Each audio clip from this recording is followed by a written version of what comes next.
Alright, good. Good. I do believe this doctor and I are beginning to develop something of an understanding. Okay, it's really good that the Archbishop is getting along with me, because he is pretty much my only choice to get my doctor's license. Because I don't think we will be able to get it any other way. But you never know. Here comes Lord Devereux, ready to fight, wide-eyed and restless his behind. Do you think he banged the queen? He may not know much, but he knows that he's right. Never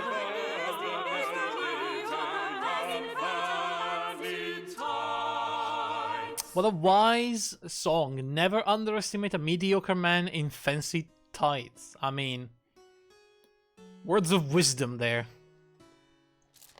Ah, give ye good morrow, my lord. I trust your lordship is well this day. Well?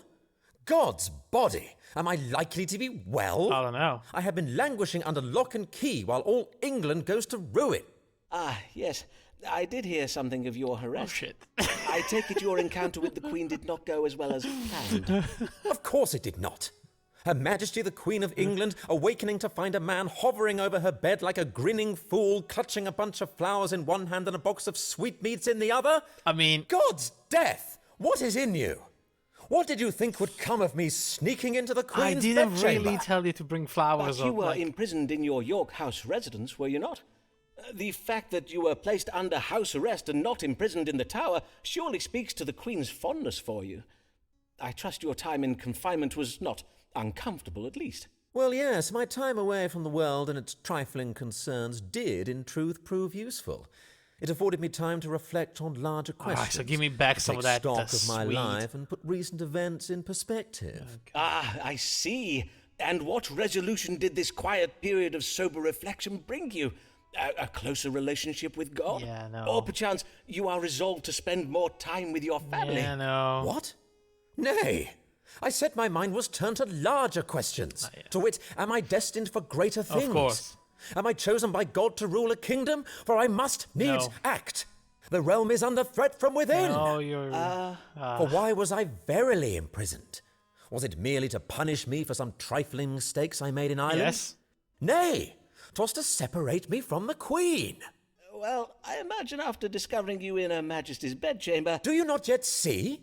The Privy Council means to keep me away from Whitehall, lest I see how they have contrived to control and manipulate the Queen since I left for Ireland. My lord! Are you saying the Queen is weak and no longer in control of her reign? Aye, indeed. Something must be done about it. Okay. I am Well, man, not do going not just stand to... there. Yes, of course, my lord. Let us see whether the stars may give you your answer.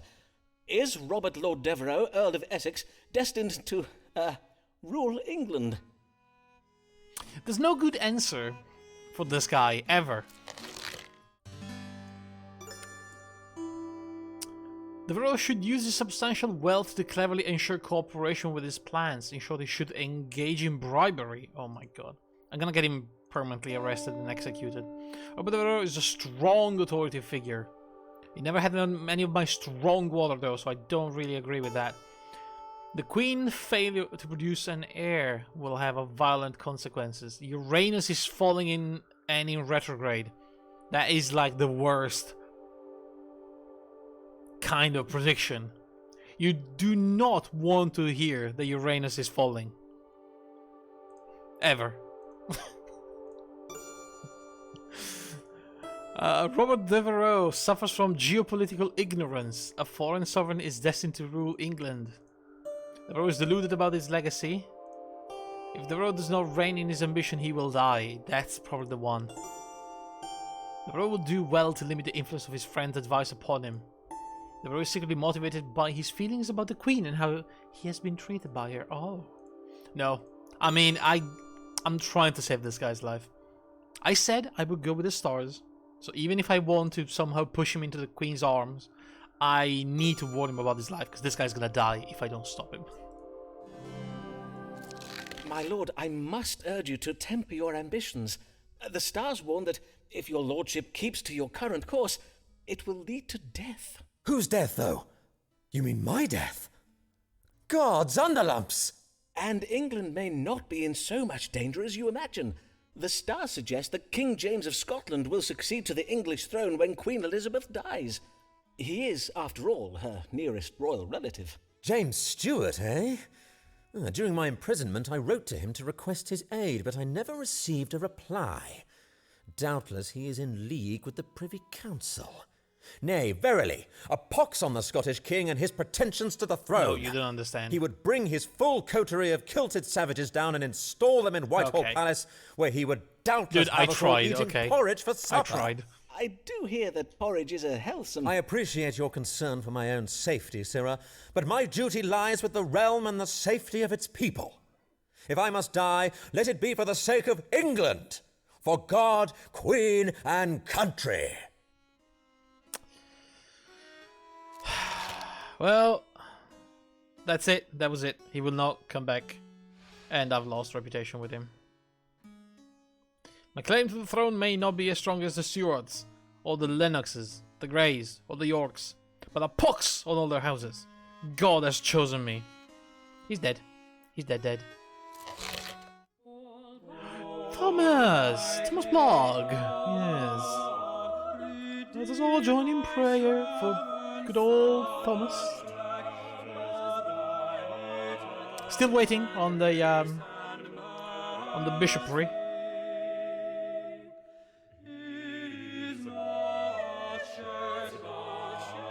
No, his wife is sharing eternal grace with many different bishops.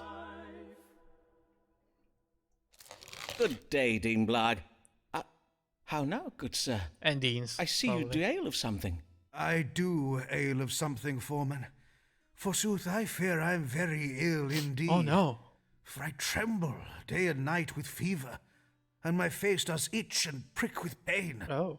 Verily. You do exhibit upon your nose and cheeks a rash of a most remarkable hue. Before you do this reading for me, Foreman, I must have your word that you will not speak of this to my wife, Alice. Uh-oh. In truth, I have had her believe that I was set upon by an angry swarm of wasps that have lately been nesting in the north transept of the cathedral. I do understand. A kind husband would naturally wish to shield his wife from any undue distress. Ah, yea, that of course. And the fact that this is another STD. And there be also the small matter of the promise I did make to restore the Blagg family Yes. fortune before I died, and thus not leave my wife and children to live in penury when I am gone. If Mistress Blagg were to think that I am gravely ill, it would provoke some Did he actually... awkwardness between us that I would rather wish to avoid. Did he paint them on? I take it then that your finances are also in poor health. Forsooth they are. Is he faking And it? had you warned me that the Archbishop would never grant me the bishopric of Salisbury, perchance I may have acted sooner to recover them. I see. Well, as to your wife, Alice, be not afeard, sir.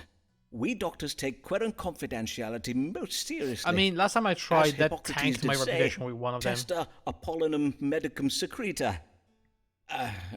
Among other things. Now, mayhap we proceed to consult the stars on the matter of your condition.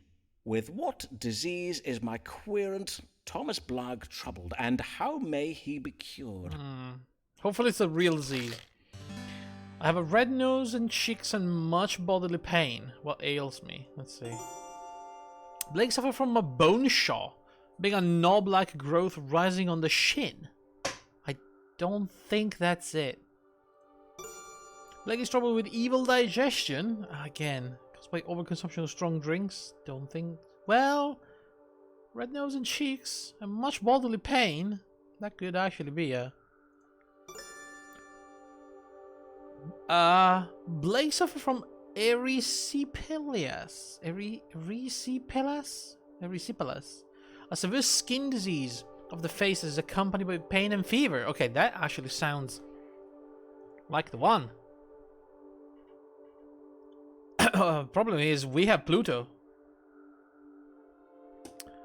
My friend, you're dead. Sorry. Hey, Yona. Either you drink too much or you're about to die. I think he's about to die, unfortunately. How are you, Yona? It would seem you are troubled with a severe disease of the skin. Actually, hang on. Let me do it right after this. It is quite serious. Though you may find some temporary relief from the pain and fever by vigorously purging from your fundament. To induce such a thing, I do advise the consumption of a considerable quantity of prunes, or mayhap rhubarb. Of course, it does depend on the season. Erysipelas? Prunes? Oh, merciful Lord, if it be thy will that I should die, and if thou hast writ these mortal signs upon the stars, I beseech thee, have thy servant Simon Foreman speak the truth. Prithee, sir, I had not finished. Oh, my dear friend, I will not lie to you. Your condition is quite advanced. Oh, there's no... In truth, I fear you must prepare for the worst. Oh man. If you will not share this grave news with Mistress Blagg, perchance you might speak to her from the safety of, from beyond the grave? That is to say, write her a letter that may be read to her after you're gone. Damn. Your loving words, though thus delayed, may provide her comfort in her time of grief and destitution. God bless you for your candour, sir. As well your wisdom and friendship. Give me a these last big years. boost. I will now go and pray upon what you have told me. Please. He's not gonna. He's not gonna. Anyway, let me do this right. Yona, what up? Alright, see, that was better. That was better. You're about to run away and play Spiritfarer, but I wanted to see you all first. I wanted to stream Spiritfarer, but it's a very long game. So I am putting it on hold for now. Because I have other things I want to do first. But it's on the list. Seemed pretty cool. And he's most pleased, so maybe. Oh my god, Thomas Blagg. He gave me the letter of recommendation before dying. What a man. What a good man. Look at that. So we have 1, 2, 3, 4, 5. We need just one. We have to... Oh my god. Lancelot Moore. The crazy dude might be my only chance here. May the Lord God absolve me of my sins, for I fear my wife Alice will not. Yeah, she won't. Ah, Sibyl. Cannot share his life. She is left alone. She is left alone. Whilst he is at sea, in a way so she.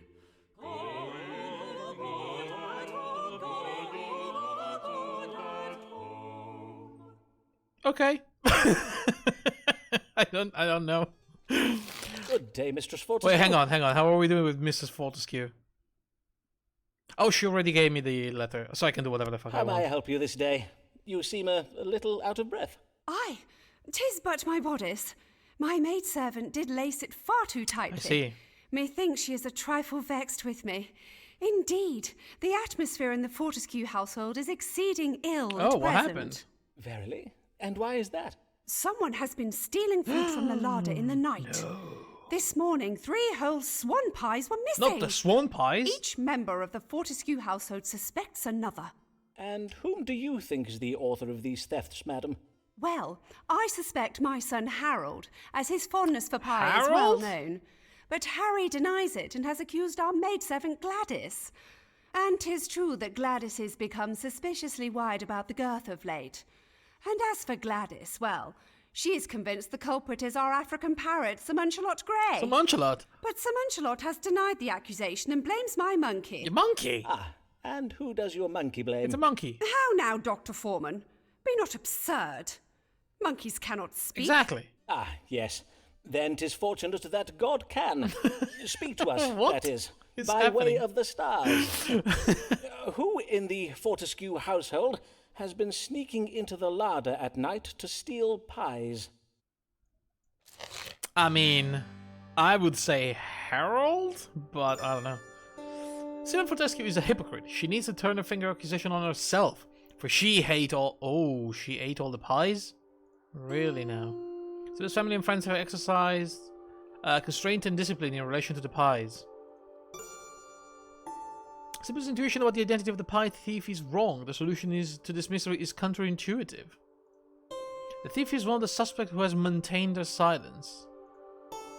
The Fortescue children have been raised well. They know not to steal pies. Evil from a foreign country is indicated here.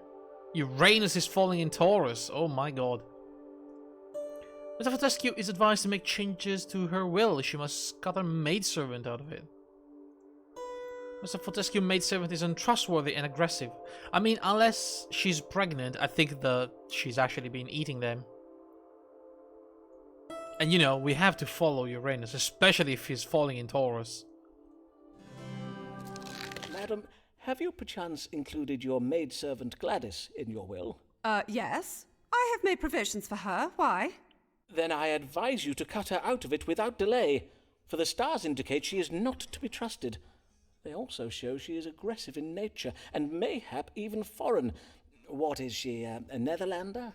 Oh, my days. But are you sure? That does not at all sound like my Gladys. Did she not lace up your corset far too tightly this morn, madam? Well, yes. She did indeed. Doctor, are you saying that my son speaks true? That 'tis Gladys who has been stealing our pies? Aye. 'Twould explain why she has grown fat around the middle. Doubtless she has also been covertly selling some of them and pocketing the coin. Our Gladys, a thief and racketeer of pies! As God shall mend me, mean, how monstrous! I will at once to home go and have The words with her. the alternative here is, one of the sons had his ways with Gladys. She's pregnant, and now they're trying to cut her off. You know?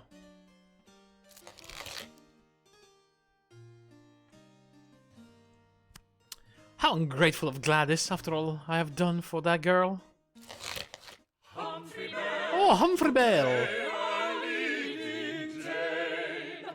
You must pay the price of looking thin and I wonder how the diet went.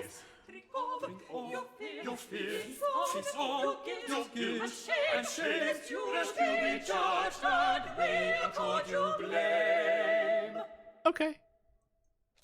Good even, Mr. Bell. What brings you so late this evening, young sir? Have you come from the playhouse? Yea, I'm come from playing a Duchess in a special performance of Richard II. You know, that play that makes the Queen look bad. Right. So, Mr. Shakespeare decided to revive his play, did he? I see. I need you to tell me what to do about my pay. Our seamstress told me she heard Mistress Burbage discoursing how John Crisp is getting paid a full shilling for each performance. Right. And you feel this is unfair, I take it? I gather Mr. Crisp's pay is greater than yours. Aye, sir. 'Tis full twice as much coin as they pay me. What I get is barely enough to cover my rent. And my parts are well bigger than his, innit? And you can fathom no reason for this disparity in pay? He is more experienced, perchance. What? I've been on the stage since I was a boy, and John's been playing for less than a year. Nay, sir. Mr. Burbage and them other company sharers are paying me less on account of how I'm doing the lady parts. Okay, don't You mean say to it say like you that. are being paid less simply because you perform lady roles? Indeed. John only gets them main parts because he's big and tall, but I'm well better than he is. Critics call my Ophelia the most tantalisingly nubile and tragical performance since Henry Condell's Juliet. Ooh. Ah, yes. Having seen Hamlet, I would have to agree with them there. I must own that I too found your Ophelia most comely and alluring. What is happening here? Let's see what the stars advise.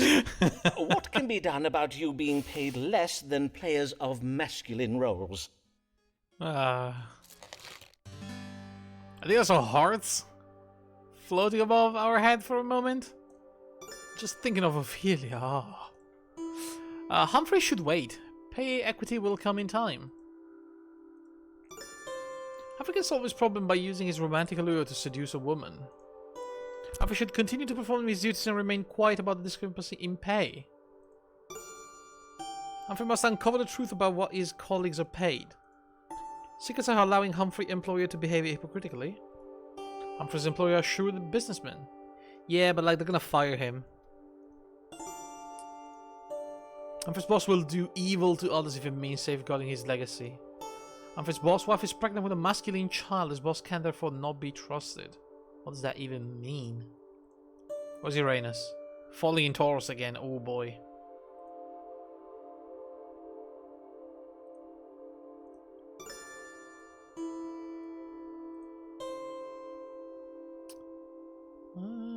I mean, let's see what this is going. I mean, it's clear that I'm not going anywhere with Humphrey Bell anyway. So let's just tell him to stay put, you know, and try to woo a woman for some reason. Mr. Bell, though it is clear that you feel most keenly about this perceived injustice, you must not speak up about it. The stars advise that you instead take an indirect approach to the problem. To wit, you should use your seductive wiles. Seductive what? Your allure, Mr. Bell, for you are most skilled in the seductive arts, are you not? Indeed, as you have just now owned, your sensual charms upon the stage are well renowned. Is there perchance a woman connected with the Lord Chamberlain's men who wields influence over the running of the company? One upon whom you might ply your skills to advance your this seems like such a bad advice now that I'm thinking about it. That'd be Mistress Burbage. Oath, what are you saying, Doc? You ain't telling me to move to Mistress Burbage? I am advising you to charm her somewhat, yes. For if you were to win her favour, perchance she might persuade her husband to raise your pay. You have merely to flirt with her, nothing more. Must I verily, though? I will not lie, that sounds well unsavoury. Mayhap. Though I do hear tell that young players are oft obliged to make certain sacrifices for the sake of their professional advancement. Yea, well, even if that be true, 'tis no less vexing. But I suppose I shall have to go butter up Mistress Burbage to see if that will get beaten up by my landlady, innit? Man, I have no idea if this was a good advice. I don't think it was at the end of the day. He didn't like that. What am I gonna tell her though? My mistress, what big teeth you have. Nay, I'd best stick to the eyes. Oh my god. Hear ye! Earl of Essex, foiled in Queen, kidnap, attempt, shocker. Oh my god. Biggest treason fail since Babington plot. God, for fuck's Hear sake. ye! Robert Devereux, Earl of Essex, has been arrested for plotting to kidnap the Queen and install himself as the protector of the realm. Jesus Christ. Devereux is reported to have bribed a company of players to stage a revival of William Shakespeare King's Richard II.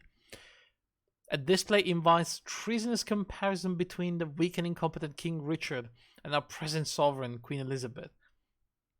It was Devereux's intention to use it to rouse an angry mob and lead into the gates of Kensington Palace. Failing to muster sufficient support from the London populace, however, Devereux was compelled to return home to Essex House, where he was arrested. Well, will we see him again? No, okay, good. It's gone. At least he's alive. She is a wife.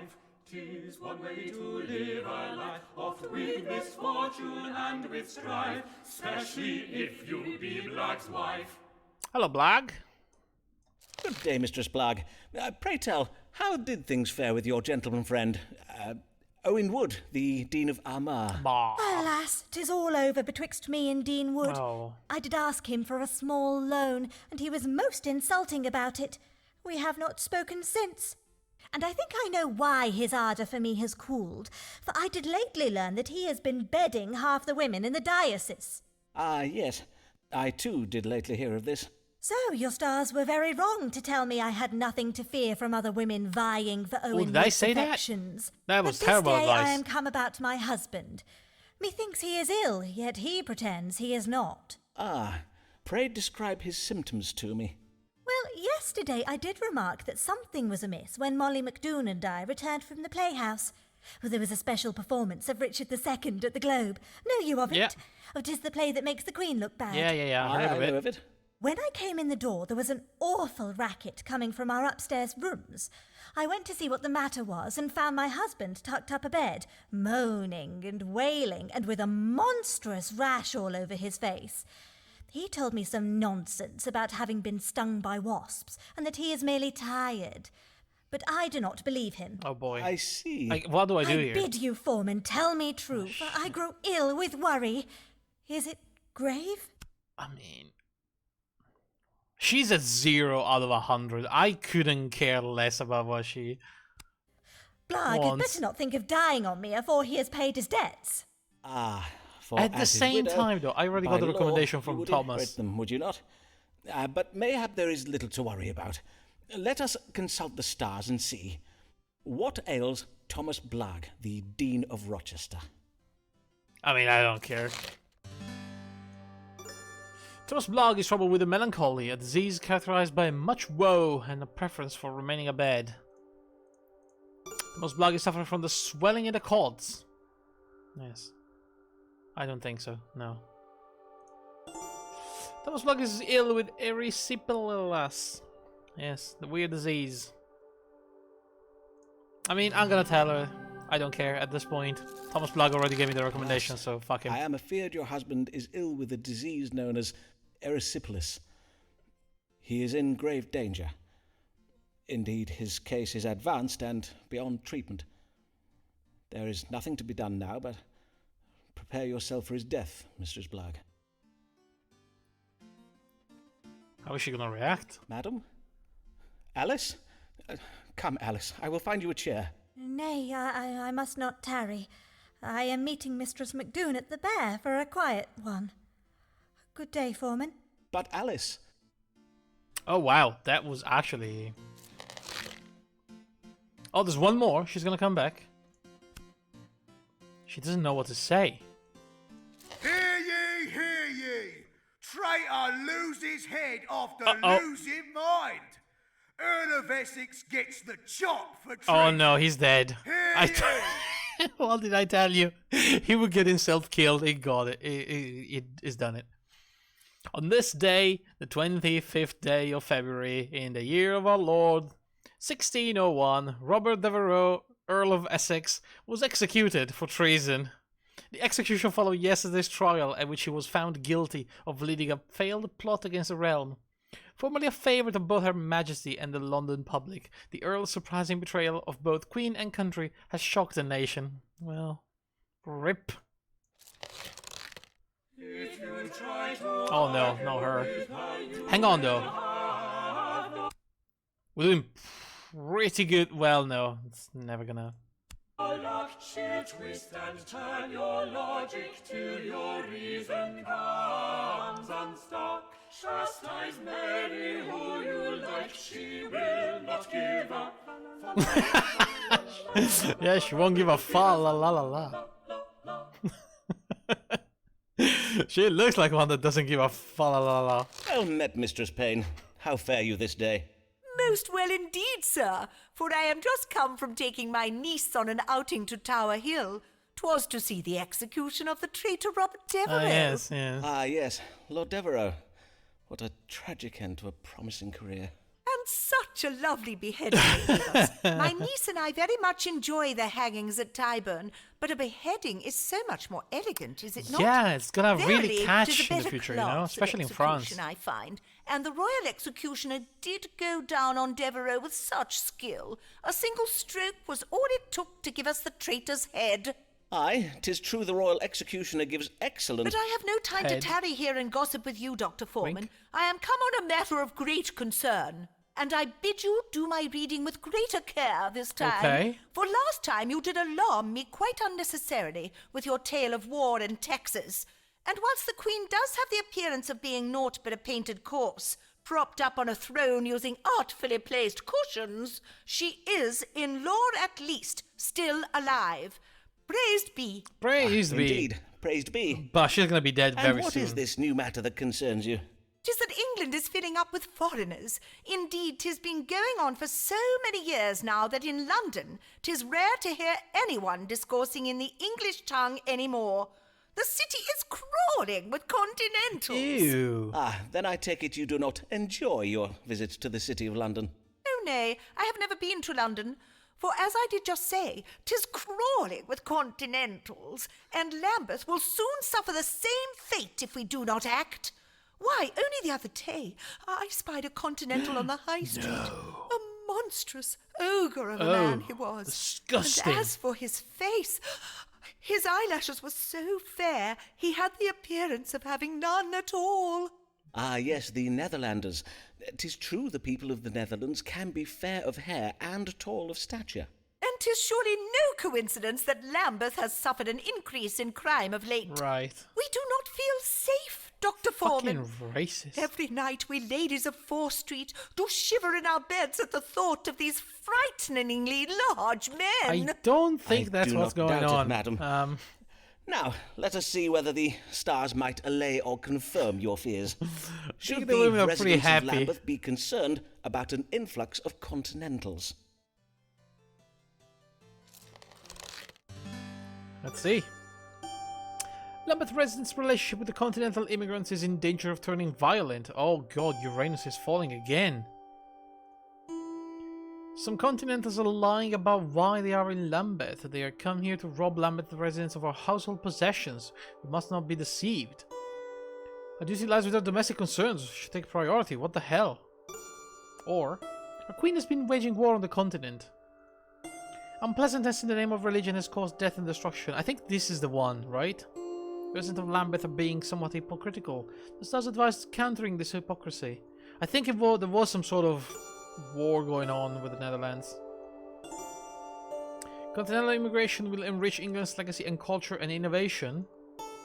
Youths who have lost a sense of discipline are involved. I don't know if that's true. I don't know anything about history, so I'm gonna say that these people are... yeah. Countering hypocrisy. She's not gonna like this, but at this point I don't care.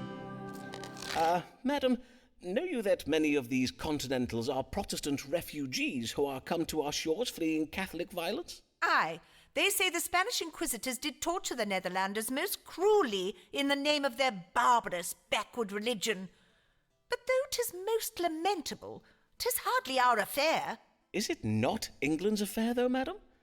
For 'tis England's numerous military adventures in that part of the continent that have helped make of it a constant cluster shambles. And until all warring shambles, ends I and like that. peace is restored, continentals will evermore come hither seeking refuge. By not offering shelter to these innocent victims of war, are we not being a trifle, well, hypocritical? Tush, Dr. Foreman, do we not see? The only way to win peace for the Continentals is to defeat the Catholic armies who invade their lands. Indeed, has England not already spent enough of our own coin trying to save these Yeah, I knew Continentals? she wouldn't understand Are we now or to like offer it. them our land and houses as well? Why, we would have naught left for our own poor and indigent. But, madam, Verily, 'tis not right to expect the residents of Lambeth to bear such burdens. 'Tis neither fit nor proper. I will have my husband write to Lambeth Palace at once and demand the Archbishop act to ensure the needs of Englanders come first. Well, I'll do whatever you want then. Blessed I told day, you my Dr. piece, Foreman. okay? Fuck you, lady. I wonder whether Mr. Payne will be getting home from the butcher's. I could do with a lovely big bit of gammon this evening. Yes. Hear ye, hear ye! Dean of Rochester Cathedral No, dies. Thomas! New deed pledges to refurnish empty cathedral. Oh, Hear ye! no, he did. Local residents were saddened by this day by tidings of the death of Thomas Blogg, Dean of Rochester Cathedral. He leaves behind a wife, Alice Blogg, children John, Thomas, Cornwallis, Edmund, Nicholas, and Francis. Good lord. 1, 2, 3, 4, 5, 6. Jesus. Humphrey Ooh. and his is our reward, for it is not enough. I mean, he was sick. It was too late. There was nothing we could do. I find the Lord for you we sigh, we true and swoon when we see you entering the room. What is going on here? Good day, Mr. Bell, and well met. I recall you were hoping for a pay rise. How did that go? I took your advice about not starting a beef about my pay and flirting with Mistress Burbage and that, but I'm still getting paid the same. It's taking long, innit? I'm sorry to I hear guess. that. But the stars did indicate much time and patience was required to effect change. But this day, I am come about my skin. She's so clapped, I need twice as much ceruse as normal. Oh no. Ah, yes. Venetian ceruse. The white lead and vinegar paste ladies and players use to whiten Uh-oh, their that faces. sounds bad. You have to fix it for me, Doctor, for my role in Mr. Shakespeare's new play. I'm to play a lady who disguises herself as a lawyer. A lady cunningly disguised as a lawyer? Forsooth, how original. But I see not why you need worry over your complexion. Having a sound grasp of Latin and a talent for eloquence are the usual qualifications of a legal advocate, are they not? Is it verily necessary for this lawyer to have beauty as well? Well, Mr. Burbage seems to think so. These are enlightened times, and we must have confidence in our audience that they will accept, even welcome, the notion of a lady of learning, as long as she be lovely enough to lie with. I see. And 'tis true your skin is looking a little less than lovely at present. Let us see if we may find a remedy for it in the stars. What is the matter with Humphrey Bell's face, and what may be done to improve its appearance? I think it might be the lead paint on your face that is extremely poisonous. But we'll see. Humphrey suffers from the melancholy, a condition that can make the skin appear pale in appearance and induce fanciful imaginings in the mind. I don't think so. Humphrey suffers from the distemperature of the liver, occasioned by some kind of poison. Yeah, this is the one, definitely. Humphrey's trouble with ugliness. No, I think he may be getting poisoned by the lead. The stars indicate that your skin troubles are occasioned by the ceruse paste you're applying to your face. The lead it contains is causing your scabs, and, if I am not mistaken, some thinning in your hair. But these are merely indications of a greater trouble it is causing, a distemperature of the liver. You must no longer apply lead to your face, Mr. Bell. What you mean, like, 'tis poisonous or something? Yeah. Oh, nay, lead is not poisonous. Well. You merely seem to have a sensitivity to it, is all. Well. I will write you up a prescription to take to an apothecary. Sure, You can whatever. concoct a paste from alum, tin ash, and sulphur as a replacement for the ceruse you have been using. And to hide the damage to your skin, you might apply the white of a raw egg to your face. 'Twill act as a kind of glaze over your complexion. So all this will fix my face, yay? Zah! I thank Zah! you kindly, Dr. Foreman. Huzzah! Indeed. At least you like that one. I shall be the best man playing at being a woman, playing at being a lawyer, Mr. Burbage could ever ask for. Alright, good for you then. Oh, Mr. Foreman, what's happening here? Doubtless I need not explain why you have been brought before the College of Physicians this day. I mean, I don't know. We have been informed that you persist in practicing medicine without a license, in defiance of the law and in spite of previous warnings given you by myself and my distinguished colleagues. How do you answer this charge? Well, what do you have to say for yourself, Sirrah? I say Uranus. that I am a good doctor. Yes. And that my many years of experience have allowed me to perfect my methods as a true physician. Don't laugh at me. You would dare speak of your methods, Mr. Foreman? We are informed that you write your patients' names and complaints in a notebook, doubtless all the better to blackmail them with. Ah, yes, my case books. Indeed, sir, 'tis most useful to be able to remember a querent's history. Furthermore, you use astrological readings not simply to predict the course of an illness or judge the best time for a treatment, as good medicine teaches us, but you find the cause of the disease in the stars. Ah, yes. You refuse to examine your patient's urine for this purpose. Yes, I refuse. Absolutely. And you would dare claim that in these past years you have gained medical knowledge and skill from mere experience? Stop laughing. Then I invite you to provide proof of it now. Fine. You will submit to an examination. God damn, I will. Which humor does Saturn rule over?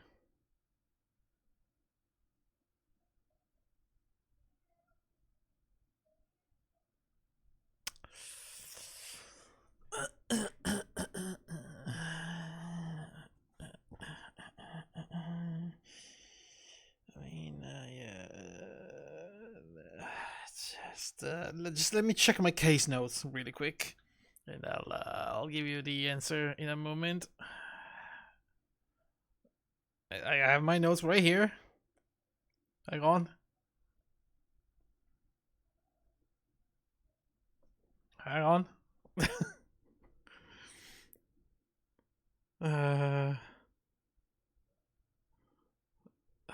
I think it's black bile. Yes, I see. I see. My notes are telling me that definitely it's black bile. Got it. Someone with an excess of black bile may exhibit.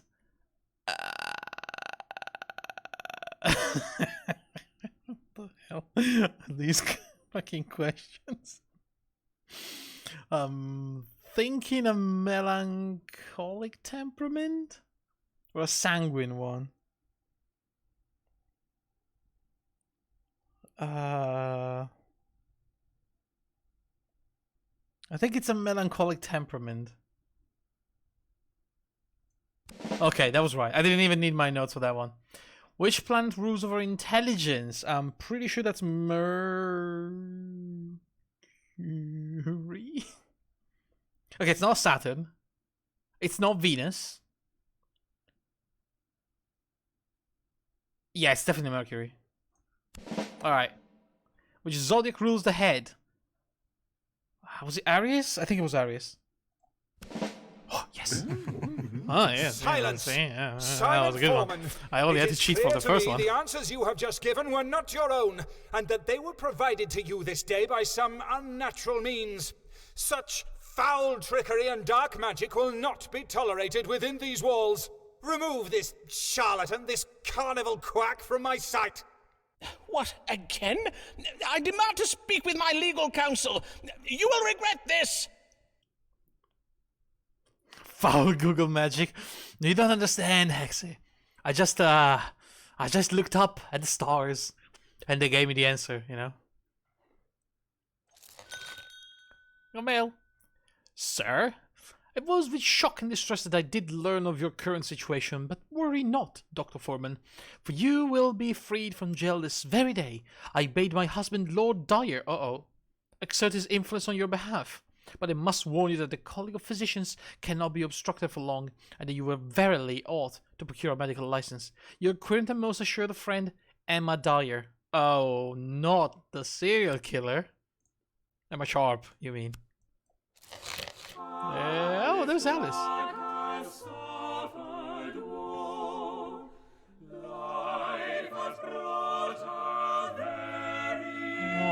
no. Ooh, okay. Oh, it was all said and then it became all happy. Good. Well met, Alice, dear friend. Since your husband's death, I have oft thought of you. Fare you well? Oh, Foreman, I am sorry for not coming to see you sooner, for I was grateful for your warning about Blag's illness. It gave me the sense to bide with him in his final hours. It was only then that I did realize how much I did love the old fool. Despite his mump-headed nature and his leaving me and the children with not a penny between us. But the day after he passed, I came upon a note he had writ for me. I warrant that was your idea, was it, Foreman? It may have been. Then I thank ye for it, Simon. For 'twas a comfort to be left something to remember him by, even if it be the only thing he did leave me. But things are better since I did become Mistress Macy. Then you have remarried? What? Already? 'Twas the only means of putting a roof Jesus. over our heads and meat in our bellies. I mean, fair enough. And Mr. Macy is a kind man. Oh, but Foreman, we may not have our roof much longer. What do you mean? Macy has threatened to leave me. The brute! How dare he? Well, to be fair, I suppose I did fail to apprise him of the full extent of Blag's debts, Oh. which are, as you know, not inconsiderable. But what am I to do about it now? Ah, yes, of course. By marrying you, he is now responsible for the debts of your late husband, according to the law. In sooth, 'tis a high price to pay for a wife. No matter the marital bliss, her bountiful charms and fine qualities do doubtless afford him. Ah, save it for another day, for it is not your She's not really chub-brained taking it. flattery I am come for. 'Tis your counsel.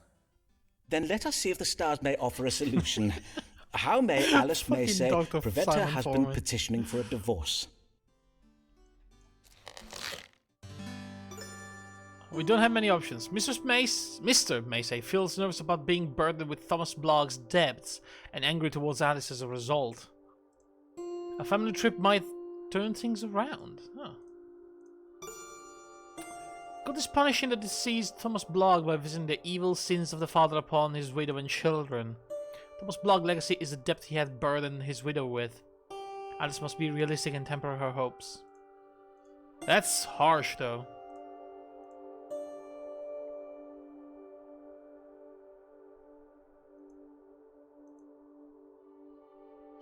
I mean, she's not gonna give me a good recommendation. Right? I don't think that's happening.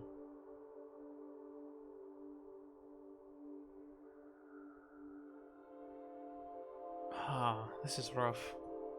I mean, what would a family vacation even do?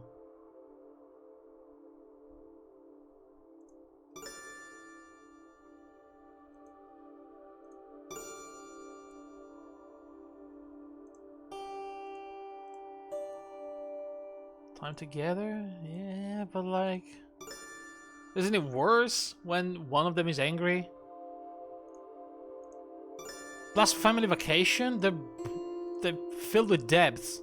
Where are they going? How are they gonna spend the money for the vacation? Family trip. Would turn things around.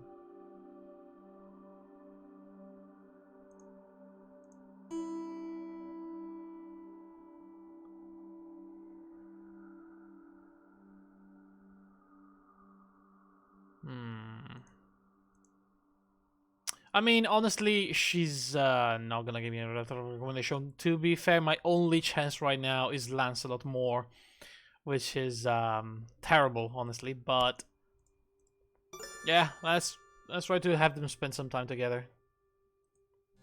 It could go either way. Yeah, I don't think there's a good solution here, or a Alas, clear good solution you at have least. little hope of calming your new husband's feelings about your late husband's debts. But the stars suggest that your family might go abroad, and thus put yourself out of the reach of Blagg's creditors. You must do this without delay. Go abroad? You mean where foreigners live? Aye. My chart also suggests that you find some creative solution to ensure your husband's cooperation in such a project. Has he ever expressed an interest in the New World colonies? Or perchance you might suggest an extended tour of Roman antiquities.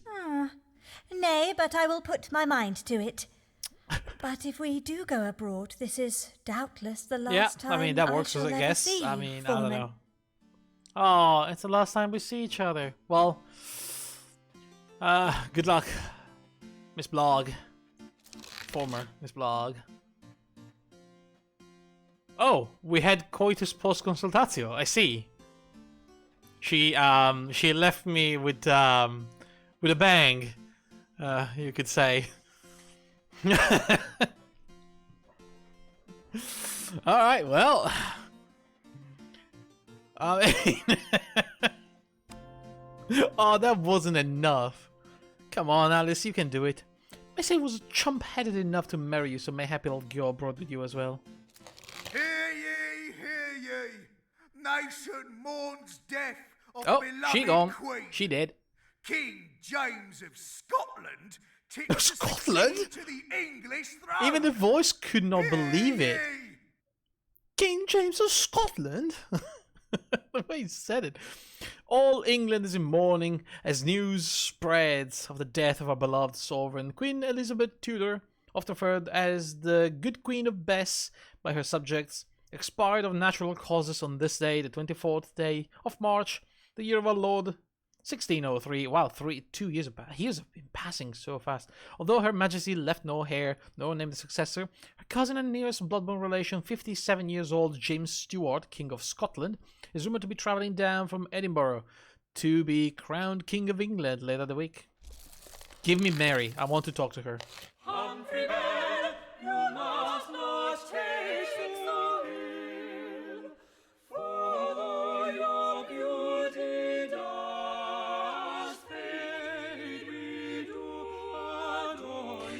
We really don't, though.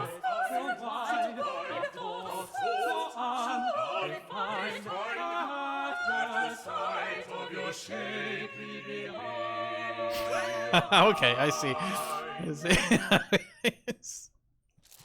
Good day, Mr. Bell. Oh, I must congratulate you on your performance of the comely lady lawyer in The Merchant of Venice, and methinks your skin is much improved. 'Tis verily glowing. Aye, Dr. Foreman, changing my lead paste for sulphur worked very well. Mistress Burbage says I now look a picture of beauty. Did she now?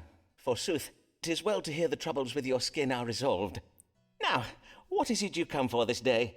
Mr. Shakespeare has written a new play, All and I right. need to look younger if I'm to get a good part in Younger? it. Tis about an ancient Roman general called Titus Andronicus. I wish to All play right. the role of his comely mother, the Lady Tamara. Okay, You I need see. to look younger in order to play a man's mother, you say. But according to my casebook, why, sir, you are not yet 25 years of age. Aye, sir, indeed. 'Tis but the business of playing, though, innit? At least, according to Mr. Burbage, he was well vexed when I pointed out how the man played Titus is near as old as I am. If the stage is not to your liking, Mr. Bell, I invite you to seek employment elsewhere. All right, then. Let us see what the stars advise. What can be done to make my querent Humphrey Bell appear younger? Kill him. He's gonna be young forever. Humphrey must undergo a transformation to repair the damage Time's legacy has wrought. How? A transformation? There's no way. Good angels have bestowed upon Humphrey the talent of artistry, which can use to improve the appearance of his face. It's advised that something refined that has been obtained from a foreign country can help me appear younger, but there is cruelty involved. I don't like this. Still, Uranus falling. It's usually been bad. It is God's will that Humphrey embraces masculinity as he matures. Humphrey is out of touch with reality. He cannot reverse aging. Yes, I feel like we have to have this conversation right now. Humphrey's bosses are impossible to please, and Humphrey should be pessimistic about his ability to reverse the aging. I think we need to have that talk, okay?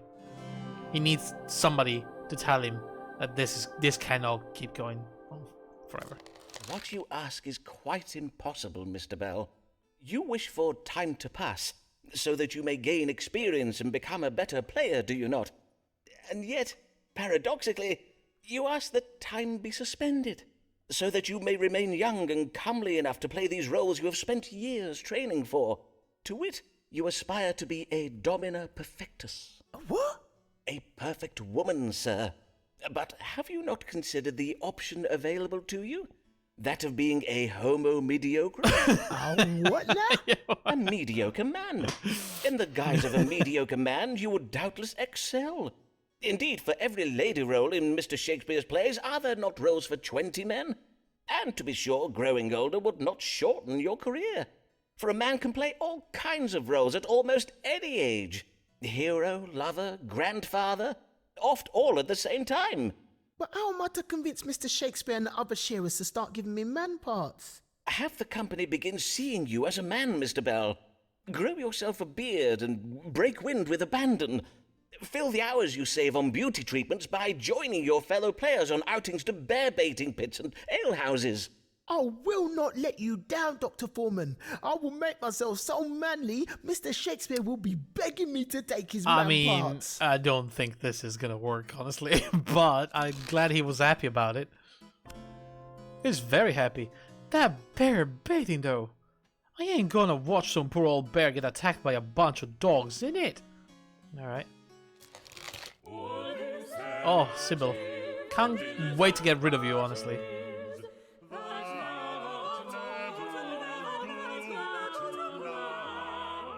Say, can you conceive of what could be achieved if Sybil could rescue a man? Okay. Good morrow, Mistress Fortescue. How may I do, sir? Oh, Dr. Foreman, I have urgent need of your advice. Oh, whoa. whoa. I know not what I am to do. What is going My on? word, madam, I have never before seen you in such a state. Pray tell, whatever can It the sounds matter be? grave. 'Tis my husband, Captain Fortescue. God mend What me! happened? He has been implicated in a conspiracy to commit treason. Oh boy, was he a friend Ah, of? yes, your husband, Captain Henry Fortescue. He is a great friend of Sir Walter Raleigh, is he not? Oh, methinks I see your problem. For Raleigh has been implicated in a plot against our new king, has he not? Oh no. 'Tis said the plotters wished to oust the king and install the king's cousin on the throne. Or was Raleigh involved in that other plot? The one to kidnap the king and force him to appoint a more religiously tolerant Privy Council. In truth, there are so many plots against the English throne these hard to days. keep 'Tis track. hard to keep abreast of them Yes, all. yes, very. Indeed, I know not which plot Sir Walter was arrested for, but I have heard tell that the Privy Council seeks to find conspirators amongst his associates. Oh no. Hence, I have been hiding my husband in our cellar and pretending he's still away at sea. Good. But why would your husband fear arrest? Was he involved in Sir Walter Raleigh's plot? Nay, he was not. But all London believes that he and Sir Walter are very great friends. Ah, yes, I see. But what of your own friends, Mistress Fortescue? All those lords, ladies, and bishops who have so oft graced your table, would they not speak in your husband's defence? Well, dear Emma says she will speak for my husband, but alas, she now has little influence at court on account of some scandals of her own. As for my other acquaintances, they have all disowned me. Oh my god, terrible They people. decline my invitations, and no one is at home to me when I call upon them. Even Sir Munchalot has stopped speaking to me. Not Your Sir parrot, madam? Munchalot. On my word, that is very cold. I beseech you, sir, read the stars and tell me how I might save my husband from arrest. Pray assure me he will be safe. Oh boy. Let us see, then. This is gonna be a tough Captain one. Henry Fortescue in danger of being arrested for treason? If so, what might Mistress Fortescue do to prevent it? Alright, this is gonna be real tough. Sybil Fortescue is the Lou that has lost touch with reality. God will punish Captain Fortescue violently for his part in the conspiracy. The Fortescue family reputation is dead. They will go down in history as traitors. Holy shit. The king will soon be waging a violent war in a foreign country, thus distracting him from hunting for Raleigh's co-conspirators. Oh. Mr. Fortescue may be optimistic about her husband's fate, for the plot against the king will soon be taken far less seriously than it is now. That may be a good one. If it's even true, though. Despite what she may think, Sybil Fortescue can still use her social authority and influential relationship to aid her husband. The intelligence course is for Sybil to keep a distress secret from the world and behave as if she has nothing to fear. No, I think keep him hidden as soon as, you know, the king is gonna wage war, then they're gonna forget all about it. Be Surely. not so afeard, madam, for the stars show cause for optimism. Whilst your family's situation is grave at present, it will not remain so for long. Oh my days, Dr. Foreman! You cannot imagine how well it is to hear your words. Indeed, given enough time, this plot against the king will be remembered as but a trifling affair. I don't think that's true, Even but... King James himself will soon be jesting of it. He will remark. Yeah, no, that Remember doesn't you the time Sir Walter Raleigh and his friends tried to snatch away my crown and give it to my cousin? Such japes! Yeah, that's not gonna work. Dr. Foreman, I do not think that can be right. Yeah. I assure you it is, Yeah, madam. no, they're for fucked. the king will soon be engaging England in a bloody foreign war, so all-consuming that mere domestic political machinations will seem trifling in comparison. On my honour, I truly do wish I could believe what you say, but 'tis well known that King James favours peace. Oh, is it true? And does not intend to engage England in more wars. Oh, Ah, verily. I didn't know that. Yes, verily. Such matters of state have oft been discussed at my table. I see. I must own, Dr. Foreman, Well, that you your know what, I false don't give a shit. assurances do give me no comfort. No comfort at all, Dr. Foreman. Get out of my Methinks I shall office. to Whitehall go and throw myself upon the mercy of the king. Get the hell out of here. Perchance, if I were to sell my jewels, I could have enough coin to bribe a lord of the Privy Council. She's dead. Your time upon the stage grows near to its Uh-oh. end as you advance in age. Uh-oh. But hold, No tears, calm down, resign your fears. I know this by now. They always have the same song, just different words. So Good day to you, young sir. May I say, your playing of Titus Andronicus's comely mother was excellent. Well, a wondrous performance, Mr. Bell. So he did it? I did ask for a man's part, like he told me, but boss man just winked at me and said he'd consider it, but only if I convince Mistress Burbage I'm a man first. Forsooth, how strange. I wonder what he meant by that. I know what he means though, innit? Mistress Burbage wants to move to me and Mr. Burbage knows all about it. And because I've been saying flattering things to her on account of your advice, she thinks she has a shot with me. Oh, good. On my word. This is But good, surely, isn't Mr. it? Bell, if Mistress Burbage's attentions occasion you discomfort, you have merely to tell her so. Make it plain you wish your relationship to remain professional and bid her abstain from any amorous Wait, advances. hang on. I thought that was good. You what? Nay, sir. If I air her, she'll be vexed and I could lose my job. Exactly. Know you what I mean? Ah, I mean, see, we spent yes. years trying If she were to take umbrage, she might use her influence over her husband to prevent you from getting work. Yes. Ah, I do have a recipe for a very effective aphrodisiac. That sounds Nay? good. Then let us see what the stars advise. How might Humphrey Bell calm the ardour of Mistress Burbage without it costing him his career? I mean, just go for it, man. Mrs. Burbage has a choleric temperament when it comes to affairs of the heart. She prefers to be the one in charge. Mrs. Burbage is troubled with a habit of indulging in lustful passions.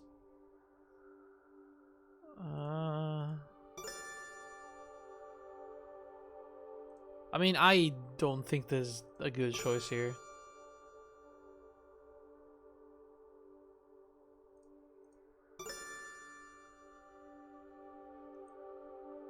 She's definitely not sick. I told him to. Oh, what the fuck? I don't care anymore. It would seem Mistress Burbage's behaviour can be attributed to her excessive sanguinity. To wit, there is an imbalance of blood in her body. It compels her towards an indulgence in lustful passions. What do you mean, like? She's ill or something? Her grabbing me backstage and trying to beg me, 'tis an imbalance of blood making her do all that. So, how do I help her fix her problem then? Her problem? Oh nay, Mistress Burbage is not ill. Forsooth, indulging in her lustful passions is a most healthsome pursuit, which doubtless brings her much pleasure. Indeed, the only person who has a problem with her lustful activities is you. You what? Perchance you could find the what? means of adding what, cooling mate? and drying foods to the lady's diet to counteract the fiery moistness of her sanguinity. I suggest myrtle berries, lettuce, and mallows. Methinks I can add them plants to the morning potage she takes during rehearsal. the And if that potage. don't make her move from me, I might start adding poison in it. What now? That is not my advice. Please don't do that. Hear ye, hear ye! Raleigh's ally, Henry Fortescue, arrested for treason! Well, Hear ye! in a raid on his house early this morning, Captain Henry Fortescue was arrested for his part in a plot against the king. Neighbors report that he'd been hiding in his basement to escape punishment. His wife, Sybil Fortescue, formerly much renowned in royal court circles for her dinner parties, has vowed to fight on to prove the husband is innocent and win this freedom. So to say that she had better get on with it, for if he is convicted at this trial this evening, he will be executed tomorrow morning. Yikes. It's him. My chance, my only chance. Men of his class are destined to rule. They tell us 'tis but the order of things, as is the divine right of kings. We cannot fuck this up. He is my one and only chance to get the final recommendation. Good even, Mr. Moore. How may I do you service? I have a mind to take up a profession and would have your counsel on it. For I must say, your advice thus far has been most excellent. Yes. Counselling me not to marry that sly succubus Emma Dyer did veritably save my life. Indeed, I have heard it rumoured that her husbands have a lamentable habit of dying, if you follow my meaning. In short, their deaths are most unnatural and not at all accidental. Do you understand what I'm telling you, Foreman? I do. I saved your I do, ass. Mr. Moore. Pray afford me a moment to recover from the excess of shock and surprise I do feel upon being told of the lady's true nature. Now, you say you wish to take up a profession. 'Tis a military career you're considering, I presume? You wish to distinguish yourself in battle? Nay, 'tis a career in the church. What now? I have a mind to take holy orders. You wish to become a clergyman? Pray tell, how came you by this notion? 'Twas given me by the top dog himself, the Archbishop of Canterbury. What? He's a hunting chum of my father's. Aye, the Archbish is a crack shot with a musket. You should see him at it, Foreman. Give the man half an hour and a pouch of lead shot, and he'll turn your duck pond into duck soup. Oh, boy. It seems the Archbish has had his eye on me for quite some time. Oh, boy. Really? Indeed. He says I show great promise, and that under his personal tutelage I should rise very rapidly.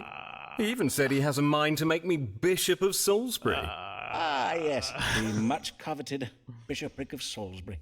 But before I make my final decision, Foreman, I thought I'd better come to you first. Aye, very wise of you. Then let us see what the stars foretell. Would my querent, Lancelot Moore, enjoy success as a clergyman? I think that when we talked about Archbishop, about Uranus, he took it a little bit too seriously.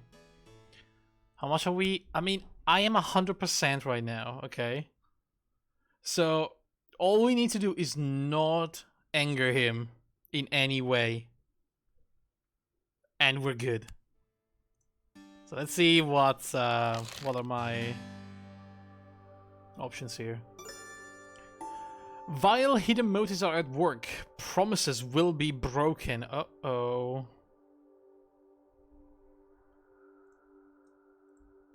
Moore's ambitions are misguided. He's being unrealistic about his suitability for the church, which is very true. Serving under the Archbishop would be unpleasant, and he will, because you know he's gonna freaking go after him. I mean, this is...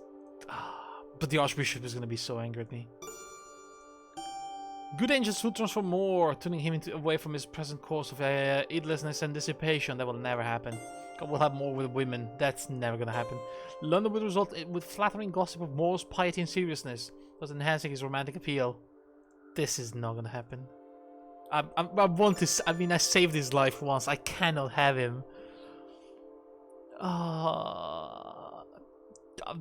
warning you. Please don't take this the wrong way. May I discourse frankly, sir? As someone who has guided you these many years past. Oh, please.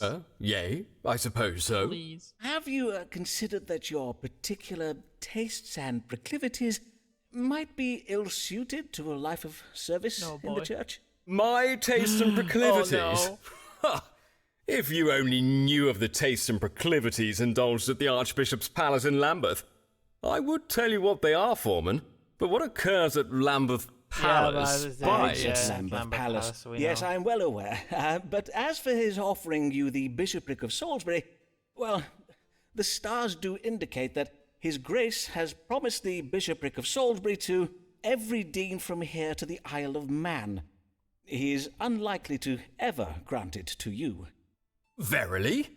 He has? He really has, yeah. How very wrong of the Archbishop to make promises he does not keep. Oh, maybe. You were very right to warn me of this, yes. for I do not think I could bide the company of such a man for long. I thank you, Foreman. Yes. You have served me well this day. I did indeed. And you are gonna serve me well, because I think you're gonna give me the final letter of recommendation. I have it. We got it. We win. 1, 2, 3, 4, 5, 6. That's all we needed, right? We needed 6. It is just as well. It would have been a shame to hide my figure under these shapeless clergyman robes. Yeah, very true, very true. Uh-oh.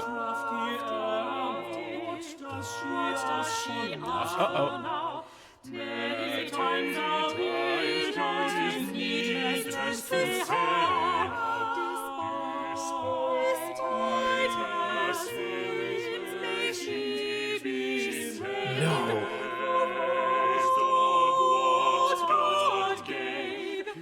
Here comes crafty Emma. What does has she asked for now? I'm not gonna save you. You're a killer. Serial. God give you good day, madam. Good day to you, sir, and well met. Yes. And how fares your husband, Lady Dyer? He's I dead. recall you were worried for his health. Lord Dyer fell into the Thames and drowned while we were taking a turn along the towpath. Of course it is. Such a shame. He had the habit of carrying his rock collection around in his doublet, Aha. or else he might not have sunk straight to the bottom of the river. Aha. His rock collection, you say? Aye, an unfortunate choice of hobby as it turned out. But there you are. At first, the family did find the circumstances of death a trifle peculiar. But when I told them what you said about Lord Dyer's being menaced by a witch, well, then we all agreed that his maiden aunt Matilda was doubtless the author of Lord Dyer's demise. Oh, yeah. I see. Not a much-loved aunt, then, I presume. Well, I am sorry to hear of your husband's passing, but, madam, are you quite well? You do not seem yourself this day, if I may remark on it. Dr. Foreman, I am more myself than you have ever seen me. Uh-oh. For during these past years, I have been playing a role that has served me well, to be sure, but I am grown tired of it. Indeed, She's I gonna am kill not me. proud of my dissembling. I'm not proud of some other things besides. And doubtless you are come to unburden yourself by confessing your, what those things are. What? Nay, of course Of course not. As I was saying, whilst my dissimulations have afforded me wealth and status, such a life as I have lived has not fulfilled me. For though I have been married many times and known many men, I have always lacked one important thing. A moral compass? And that thing is love. In short, I have found love, Dr. Foreman. And the object of my affection is not one of these privileged popinjays I've met at the royal court. Nay, 'tis a real man. Ooh. A man who knows what it is to make his own way in the world. Oh, you mean to say... You mean you and I? Wait, what? Verily, upon seeing him play Tamara in Titus Andronicus at the Globe one even, I was, well, my heart was took. Oh. I see. You are in love with a player then, I take it. Aye, and I wish to marry him. But first, I would know whether such a match be advisable. Is our love true, or is my considerable coin and property where his true affections lie? Such a deception would not surprise me in truth. Well, nay, doubtless it would not. Let us You would see know. whether the stars can tell us. I think he's gay. Just saying. Emma's bio hides evil intentions. Emma's head has been turned. She's deluded in her hopes. The mind of Emma, beloved, is on the coin he would inherit when Emma dies. If Emma and I were romantic partners, I would not trust her, yeah. Emma's duty as a wife would be impossible to fulfill. It is cruel to deprive a man of children. What? That felt very personal. Emma's relationship with her young man has changed her. A marriage between Emma and her beau would be faithful and enduring. No, I don't think so. Yeah. I urge you not to marry this young player, madam. The love you think you share is false. The youth has used his fair charms to fool you. I see. Then he is marrying me in the hope that I will die and he will inherit my estate. Just so, I am afeard. How disappointing. Although all the same, how verily intriguing. I must own that I cannot help but admire Humphrey all the more now. The shock of ill news can oft occasion feelings of denial. Hence, let me be clear. This young man harbours devious... Worry not, for you were very clear the first time. I thank you once again for your wise counsel, sir. Fare you well, Dr. Foreman. Right. Whatever. Well, it's over. Not just a pretty face then, it seems. Humphrey There he is. our thoughts we must disclose. Though your acting is fine, you wear to many clothes. Hot is Humphrey bright, Ooh. fast lost its down. What's happening here?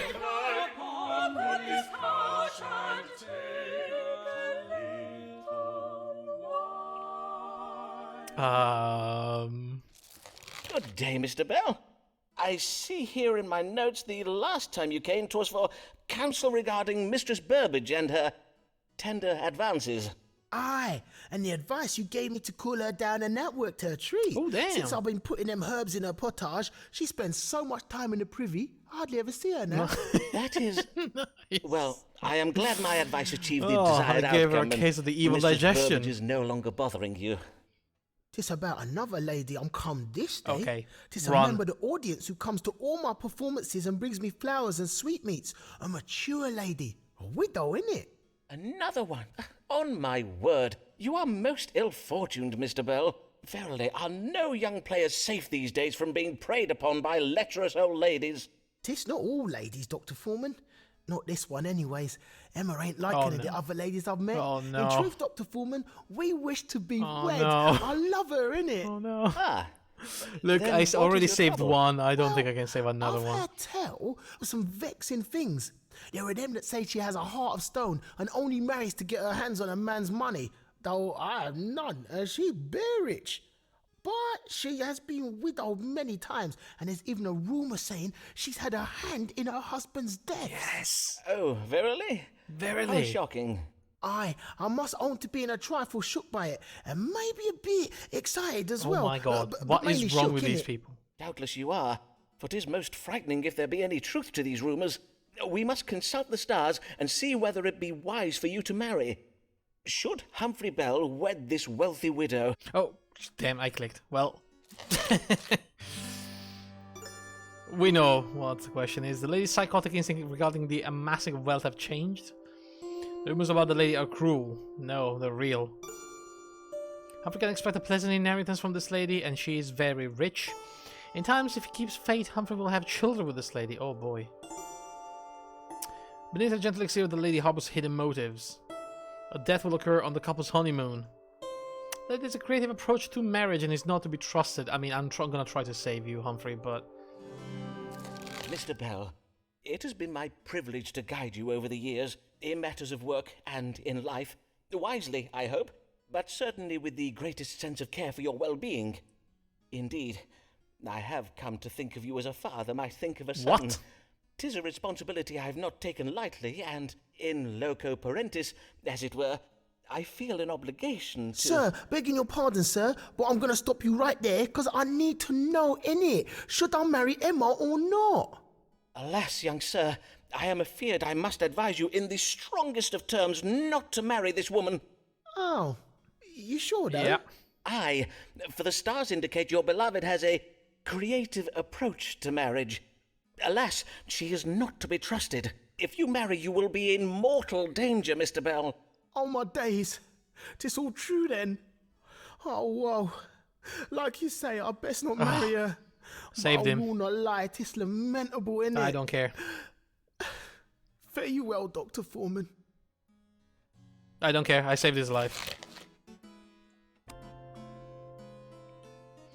If only we came not from different worlds. I, a poor humble player, she, a wealthy murderess. Never the twain in it. No. Are you still around? She prefers a hanging, though she readily admits. Viewed after drinking turnip wine until she's off her farm. I hope she's gonna admit now that the queen is dead and that King James is on the throne that I was right. Good morrow, Mistress Payne. It has been quite some time since I last saw you. Did you ever hear from the Archbishop? I recall your husband was intending to write to him, expressing your concerns about the Continentals. Aye, we did write, but he never replied. Of course he did. Not that I am surprised, mind you, as they do say that Archbishop Whitgift is a very idle man. Yes. Not to speak of the unsavoury goings-on within the walls of Lambeth Palace. They say that in the great dining hall, the Archbishop and his guests do feast and carouse from dusk till dawn. They kind of And do. 'tis said that in some of the palace rooms, they indulge in fornication and sodomitical I'm pretty sure sins. that's true. Verily, indeed. Then, doubtless that leaves him very little time to reply to every... Truly, methinks being surrounded by such decadence and corruption of the flesh is likely to have made the Archbishop very hard. Aye, bearing witness to so much vice would make a man very hard indeed. Yes. Hard, Dr. Foreman? Insensible to the needs and difficulties of ordinary folk such as you and I. Verily, I do not wonder that such a hard man gave me no satisfaction. Which is why I am come to you this day, Dr. Foreman. Something did trouble me last night, and I would have you tell me what it might have been. I will if I can, madam. Prithee, describe it to me. Well, at first was the noise of a boat that did awaken me. I got up out of bed and went to the window to see what was. As you know, on 4th Street we are right by the banks of the Thames. In the moonlight, I could just make out a ferry crossing the river, loaded up with large barrels. And you thought it suspicious? Aye, indeed, for the hour was very late and the boat's lamp was not lit. I did not wake Mr. Payne to ask his opinion, for, in truth, he has told me he wishes to hear no more about the things I see from our window. So, I am come to you. Wise man, for I can Mr. have Payne. no rest until I know who those men were and what they were doing. Who knows what foul deeds may be Look, afoot I don't in even care anymore. I just want to know if I get my Mayhap the men I license. saw were Catholic spies, engaging in some manner of nefarious plot against the realm. What the hell are you Then talking let about? us see. What does God have to say regarding this boat you saw crossing the Thames last night? Was it some kind of elaborate Catholic plot? Or is there a more likely explanation? Yeah, there's more likely an explanation for sure. Let's see. What is that explanation? Information should be reported to the authorities. Ideally, a friend or acquaintance with some connection to them. The boat's journey was undertaken for evil purpose. Nah. Was Uranus. The goods the boat was transporting were of questionable provenance. Mrs. Payne is unpleasant and delusional. Finally. Mrs. Payne wants to change the world. That is the legacy she intends to leave. Mrs. Payne is unhappy with her children. They are doubtless grown up and are now neglecting her. Wow, this is rough, but fuck it. Madam, we must approach this in a calm, reasonable manner. If a grand plot against the realm were afoot, is it likely that it would be taking place at the end of your street? How now, Mistress Payne? There is surely a perfectly innocent explanation for a boat with a broken lamp crossing a river at night. Then the stars say it was no Catholic plotters at work.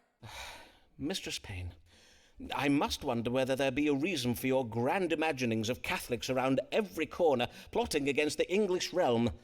Might this fixation be occasioned by painful affairs close to home that you would rather not think on? For instance, mayhap you have a son who has lately not writ you a letter. I do assure you, loneliness at your time of life is quite normal. Many women in your situation do oft call upon their doctors when they feel... Hold, sir. I am a very busy woman and I take my responsibility to my community most seriously. I have not the time for, nor do I appreciate your idle speculations regarding my domestic affairs. Mark me, Dr. Foreman, if it verily was a band of Catholic conspirators I saw last night, 'twill not be the last we hear of them. Whatever, get the hell out of my office. Oh, she's gonna come back. Fucking Hear ye, hear ye! Catholic terror plot to blow up Parliament foiled! Oh.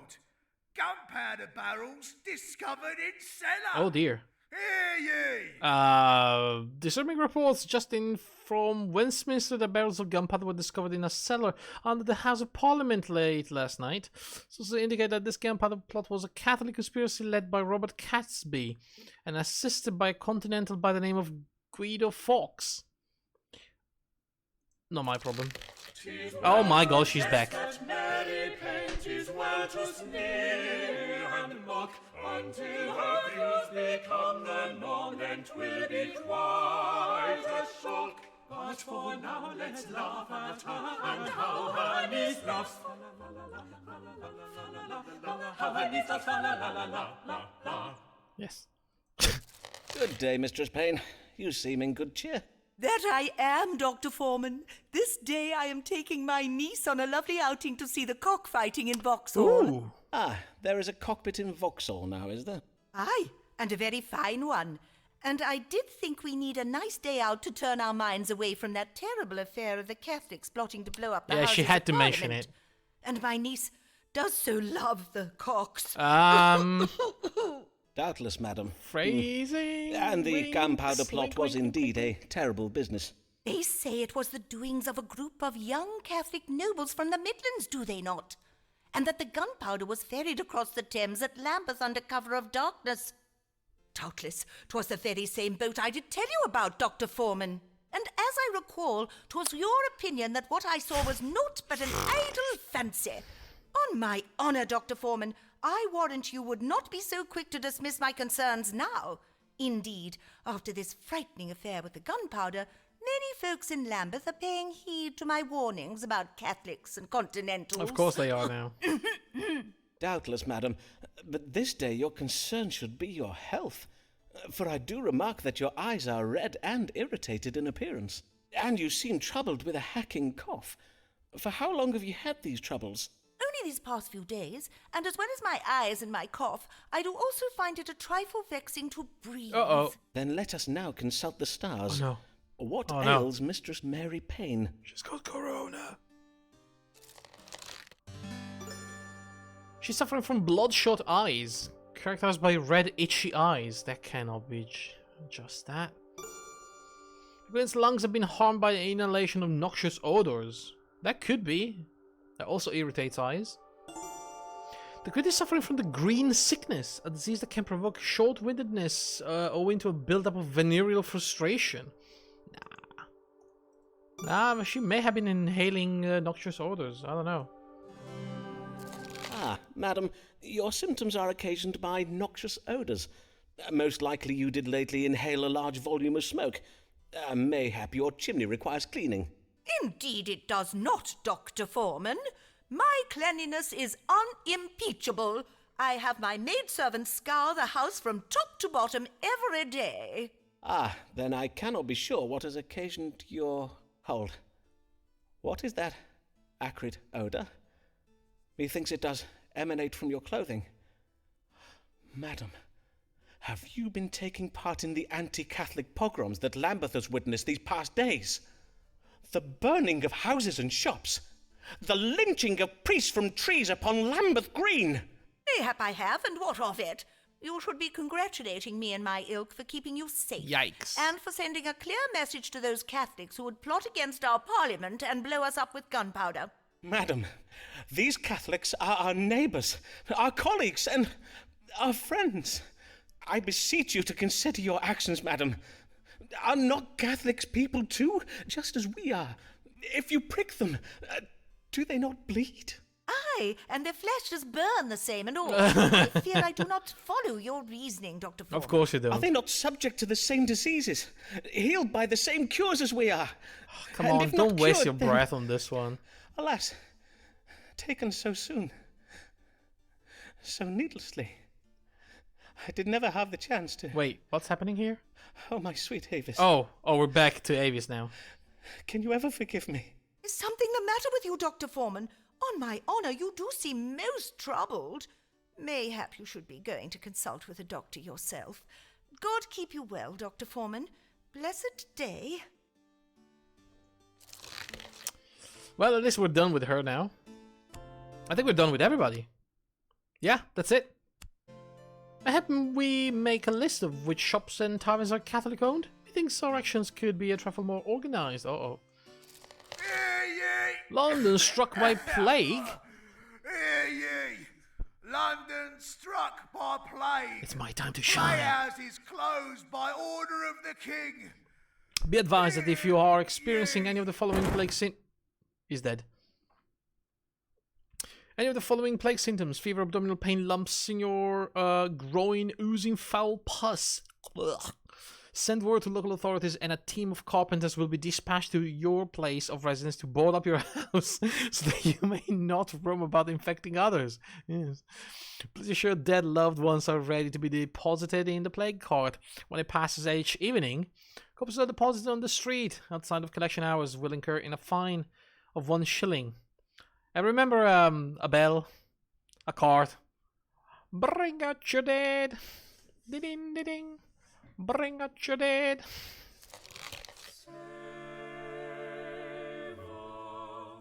Save us from my Prepare the strong water. Yes. It's my chance. My time to shine.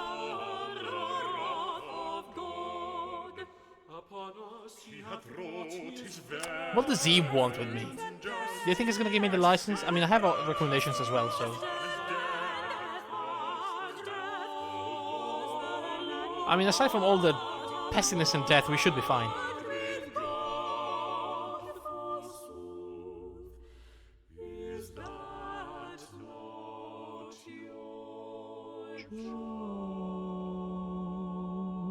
Alright.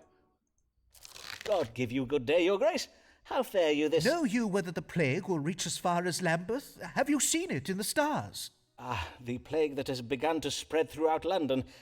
Rest assured, your grace, if the plague does indeed reach Lambeth, the people of Lambeth will have me, Dr. Simon Foreman, at their service. My renowned strong water cure will doubtless be required. I bid you, read the stars for me now. Will or will it not reach Lambeth? Of course, as it pleases your He's gonna grace. run. Let us see what the stars have to say.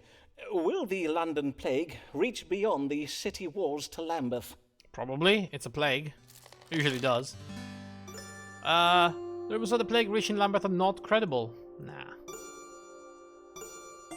Death from the plague is God's punishment for our sins. The Archbishop has nothing to fear from the plague. He has but to exercise patience and the threat will pass. If it is the Archbishop's duty to stay in Lambeth and help to fight the plague. Lambeth society may be peaceful now, but people can behave unpredictably during a grave health crisis. The Archbishop must embark upon a voyage. I'm gonna save your ass, Archbishop. But in exchange. Ah, yes. The stars are most clear on the matter. Very clear indeed. Then what do they say? Tell me! Well, before I give you my answer, I would have your decision on granting me that medical license we spoke of on your previous visits. I am sorry, Your Grace, but I must insist upon it. I would gladly do so, but I find my hands tied due to various episcopal and doctrinal... As I see you are determined not to let the matter rest, I will speak true. Some years ago, the Queen's physician, Dr. Richard Smith, did write me a letter on behalf of the College of Physicians. He warned me in the strongest terms against granting you a medical license.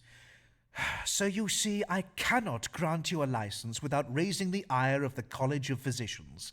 But... Now, Dr. Foreman, doubtless you are thinking that a man of my position, one of the most powerful men in England, should not be so easily put off by such a letter. However, and methinks you know this from your own experience, the college is a terrifying organization that will stop at nothing to get their way. One would be better off defying the Queen herself than the licensed doctors of London. I mean, the Queen is dead. For whilst our Lord God in heaven may be merciful, the College of Physicians is not. Goddamn the college. I must own that what you say is very true. But mayhap I will furnish you with a letter of recommendation to the University of I already have your Cambridge. letter of recommendation. They may confer upon you a medical degree, and thereby a medical license. I thank you, Your Grace. Now, prithee, answer my question. I have bad news, Your Grace. Lambeth will not escape Unless he gives the me plague another this one. time. Things are quiet now, but as I learned during the plague of '92, events may change apace. You must leave Lambeth before it's too late. I feared as much. I must begin preparations for the removal of the palace household to Sussex. Before you go, Your Grace, I believe you were intending to write me a letter of recommendation. Well, indeed, What I a will reflect on bastard. the quality of advice you have given me over the years, and if I judge that you have acted with some skill, then I will have my chaplain draft Yes, you a letter he's of not gonna do it. recommendation and have it sent to Thank you. goodness he already Good day, did at Dr. some point. Foreman. So, fuck this guy though. He's the worst. I will deliver a sermon on the lessons we might learn from Noah and the flood. Though he is not quite a proper doctor yet, one day a license he will Surely. But if he rises up to high from whence he began, Hopefully. You cannot board up my house! 'Tis not a plague house!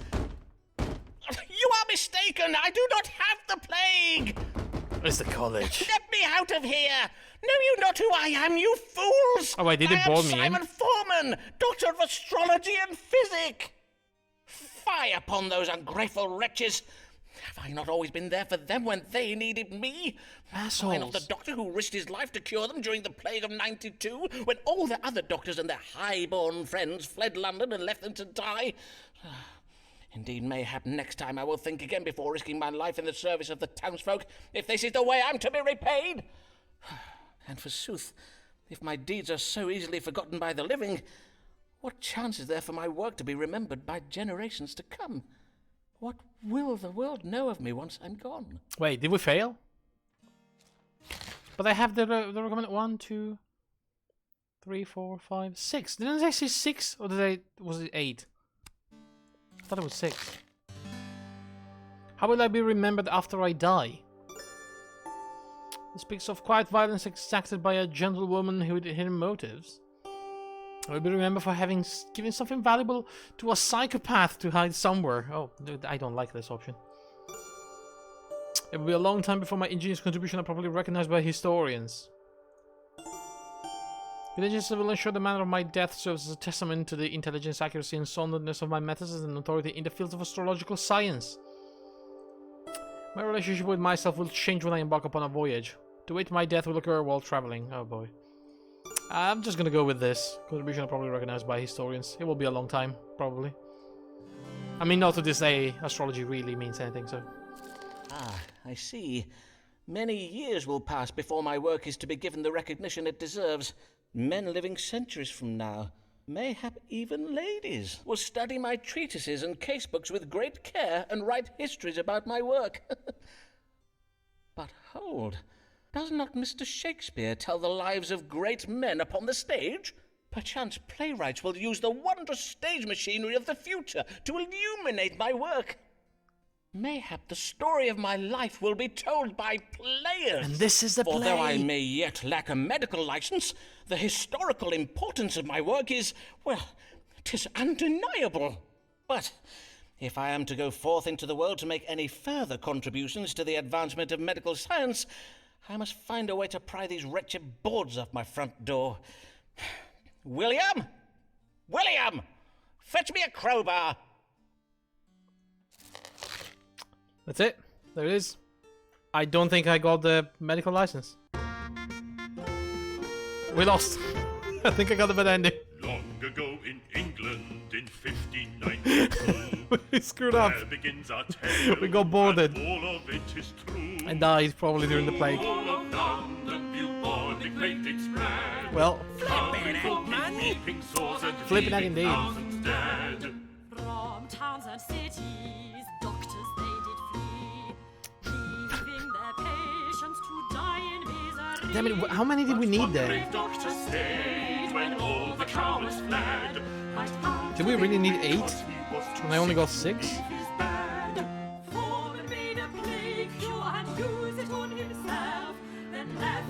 I'm gonna look it up. Huzzah! Huzzah! Huzzah! Huzzah! Huzzah! Huzzah! Huzzah! Huzzah! Huzzah! Simon! Let's see. Some details are a little vague, but we know he used astrology and knows his own strong water, so Oh, it was 8. proper licensed doctor.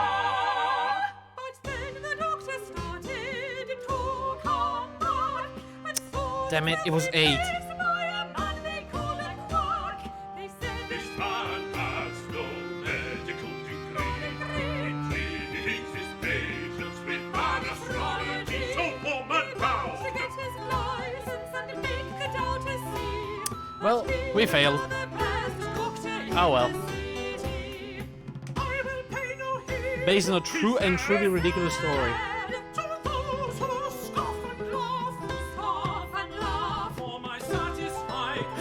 This was great though, it really was. It was such a fun game.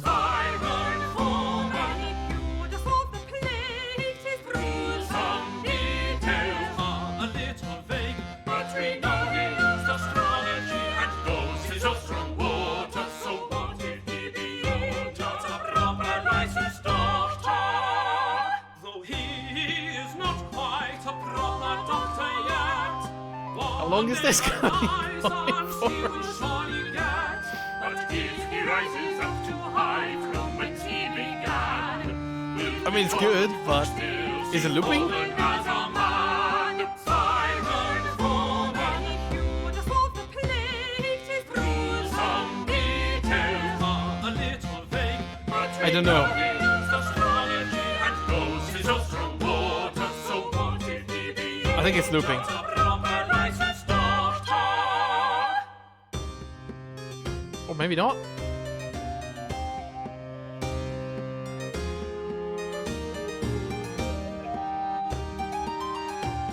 We have the solo now.